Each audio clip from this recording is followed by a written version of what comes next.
Craig Tiley is the CEO of Tennis Australia and the director of the Australian Open. As a child, Craig discovered his love for the game and went on to become an award-winning coach.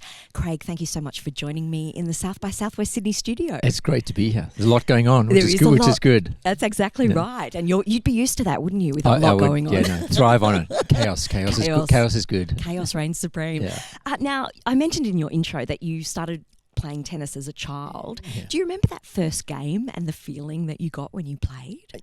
I do. I fell in love with it really quickly, and I actually started late compared to how younger players start today. I think I was 13 years old, so it was very late. But I just fell in love with it, and I couldn't get enough of it, and I didn't know it was going to end up being my life career, my life passion, but it certainly has turned out that way. And what was it that you loved of it then, and what keeps you involved with it now? Well, the sport of tennis it's probably the only one where you can play it your entire life. It's one, boys and girls can play it, men and women, mixed doubles, singles, doubles. You can stand there, not move, or you can run like crazy. You can play it anywhere in the world. It's just got the same language as when people play it. It's played in every nation in the world. So it's got such a draw card of great values that I think I was attracted to that, and I enjoyed the physicality of it, and I enjoyed the challenge of it, and the mental side of it. We had to be a good thinker.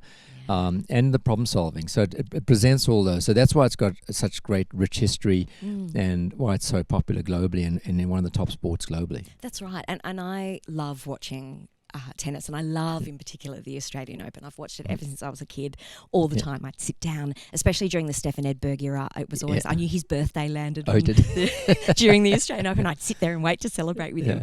But what I love about the sport, watching it as an observer, is the tactical side of it. I described it once as it's like watching chess and placement and manoeuvring. It's such a technical side that I think maybe gets lost to some people.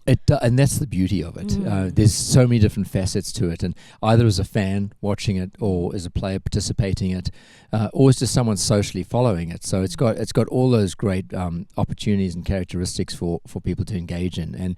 And at the Australian Open, we've pushed that even further by making it a lot more than tennis. So those that get to love tennis can get to enjoy that bit, but then there's many other things that they can do around the event as well. It's an amazing atmosphere. It's incredible.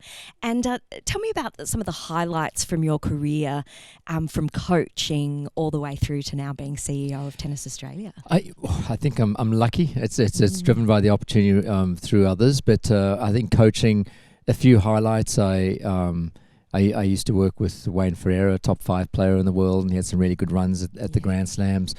Davis Cup highlight, playing, I captained the South African Davis Cup team, playing against the British team, which him and Rosecki, they were top 5. We played against them in Birmingham, England. That was one of the highlights. That's when the competition was a thriving competition then. And probably the top highlight I had was having the opportunity to turn around a college tennis program. College sport in the US is a very big business, and we were at a school where no one ever thought it could happen, because only 5 schools had ever won in the previous 100 years, and we won the national title, being undefeated, and all those players went on and became successful professional tennis players. One of them got to the top 3 in the world, and so that journey was fantastic, and I was lucky on those points, whether it be winning in Davis Cup or working with professional athletes, or winning the national college title. And I was fortunate to be rewarded the Coach of the Year, which was presented at the White House by the President of the US. So I think there was those were probably the highlights in that. But the highlight now is about just the delight that we provide fans globally around the world that are watching it or coming to the Australian Open, and it's a big buzz every single year. Absolutely. And can you share some of the key initiatives you've implemented to help grow the popularity of tennis in Australia? Well, as far as the Australian Open goes, 10 years ago we made a decision we were going to add different pillars to the event itself. It was just tennis. We added the pillar of music, we added of food, young kids and family, and of technology around esports and tech games. And that's really grown, and it's become known as the Happy Slam. It's just one big party in the summer. We've extended it from 2 weeks to 3 weeks, and it's the largest annual sporting event in Australia, the largest one in the Southern Hemisphere, the largest event in January in the world. So we hold a position for Australia, a very unique position, and very, very lucky. And so we've really grown that to be, again, the Happy Slam, more about tennis. And as a consequence, people that weren't before interested in tennis have built a great interest in the game and have come to the event, and then they followed on to give it a try, to go and play a bit of tennis. So that's one, from a participation point of view, getting people to play. We've used technology a lot, and there's book a court, so you can book a court and you can get a court anywhere, anytime, and pay for the court through the app. And you don't have to be a member of a club, or you can just get a court. And the ultimate objective is to have a court within 20 minutes of everyone living in Australia that they can go and access to. So that, and then of course Hot Shots, which is over 600,000 participants that are playing that. It's young kids, been introduced to the game, fun, smaller rackets, fun colored tennis balls, and you can play it on a blacktop. You can play it anywhere in school. You don't need a tennis court for it. So those are probably the things that have really driven tennis to be the second most participated sport in Australia. Yeah, that's right. And I must say, I've been there in a night session at the semi-final stage, I think it was, many years ago, and I could not believe being that close to the action, and also the power that those players have. And I think on television you tend to sort of not see it or feel it as, I could feel every time the players hit the ball. It is different when you're there. So There's no question about that. Yeah. I mean, our objective is to try and make it more or less the same, because there's billions of fans that watch it around the world. In fact, last year only over 2 billion people watched the Australian Open, which is incredible. Yeah. And we had a little over 1.1 million come through the gate in 2024. So a lot of people want to get there. We know we have a high demand, and going into next year even higher. Yeah. But our objective is to bring the fans closer to the action. And that's why we've gone to 3 weeks. So you can actually be standing right next to a court and seeing the best athletes in the world playing the sport, and get a feel for the power and the speed and the strength that they have competing. And that's the uniqueness about the event, because we have many matches every single day. There's 16 courts or 16 mini stadiums that are happening every day and into the night. And we're still proud of the fact that we haven't changed the price of access since 2019 and 2018. So it's still $49 to get in and enjoy an entire day of entertainment and night of entertainment. That's brilliant. And how important is technology in that sort of advancement of the Australian Open? Yeah, the technology is the basis, whether it be production and then the production that we're going to just distribute around the world, and how unique that production is and how decentralized the distribution is, or whether it be the data that we are building on the performance in a match. Whether it be all the wearables that we're using with athletes, or the data analytics with athletes, whether it be setting up for kids to be playing esports and be using tech, whether it be us developing characters in Fortnite, or developing our own Roblox game, whether I can go through. There's a long list of everything. Technology touches everything on that journey, and we used to have officials that used to stand and call in or out, and now it's done electronically by electronic line calling, and that so to a point where you virtually don't need anyone officiating on the court. And then, of course, the thing that's really worked for us commercially is virtual signage. So you can be watching the Australian Open, and the signage around the court can look very different if you're sitting in Beijing versus if you're sitting in Melbourne.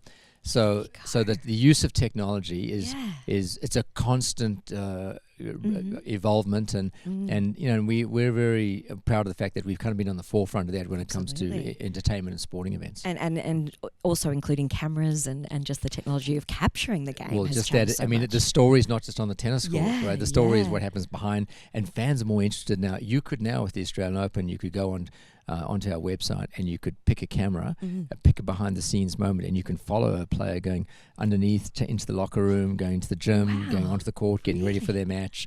And so you can get all the behind-the-scenes coverage, and then get really immersed in the experience, and then go and have some fun watching how it plays out on the field. That's brilliant.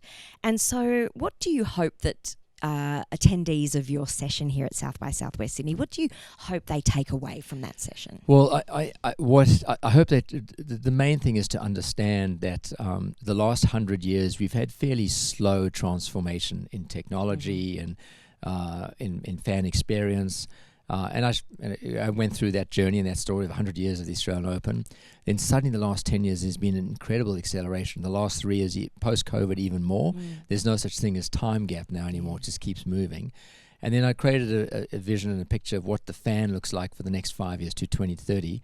And when I did challenge everyone to say that, write down on a piece of paper today what your experience of as a fan in sport, and then seal it in an envelope, put it in your top drawer in your nightstand, and in 5 years' time, open that envelope, and you'll see how old-fashioned and how out of date that will actually be today's experience. So your experience the next 5 years is going to be completely different as a fan, and you're going to if you're off-site watching at home on TV or you're in the stadium, it's almost going to be the same experience. Amazing. So the convergence between those two will definitely happen, and the discerning nature of the fan is going to be something, the personalization that every single fan is going to want. So we have to spend a lot of time and effort to make sure that we can personalize the experience. And of course the athlete's going to look very different too. The athlete's going to be its own corporation, and it's going to be, create a whole different opportunity. Absolutely. And how do you think South by Southwest Sydney can change the trajectory of someone's career or business? Well, just experiencing it now, you meet people after you have an opportunity to talk, and they've got everyone's in interesting careers, and I did say in 2020 there'll be about 8.5 billion people on Earth. Everyone will have their own story, and everyone will have a platform to tell their story, and it may be a platform they use of someone else's, or they may create their own platform to tell their story. And so I think that South by Southwest in Sydney, I hope it can accelerate or amplify the change that's coming in technology relative to people's own stories. It certainly is happening in sport and entertainment, and having the conversations with people afterwards. I think they enjoyed the predictions that we made on fan experiences into the future, and how we set the reasons why we're predicting those, and what's our baseline today, what's happening today that's going to lead us that direction. So I think there's a great deal of interest. I think the conversations that you have with speakers and your and people that you participate in, your cohort that you're participating with, are the most valuable that you get out of events like this. And the role that South by Southwest Sydney plays in shaping the future of your field. Well, I think it's ideas, no one has a license to own a particular idea. There's many different ideas out there, and I think that if you can, we've got some people here too, if they can sit and listen to others that have gone on a journey on something that has worked or hasn't worked, and then it's the learning of that. What ideas can you take for that, and then how can you bring those back to your business and implement those ideas? And it's just a massive sharing of knowledge, and if you're a great listener and you're willing to think how you can take that idea a step further, I think then everyone will benefit. Fantastic. Well, it's been an absolute pleasure meeting you, Craig. You. As a Thanks fan of the Australian Open, this is a bit of a thrill for me. And thank you for joining us in the South by Southwest Sydney studio. No, thank you. Great to be here. Thank you. You can watch more of these videos at youtube.com/South by Southwest Sydney.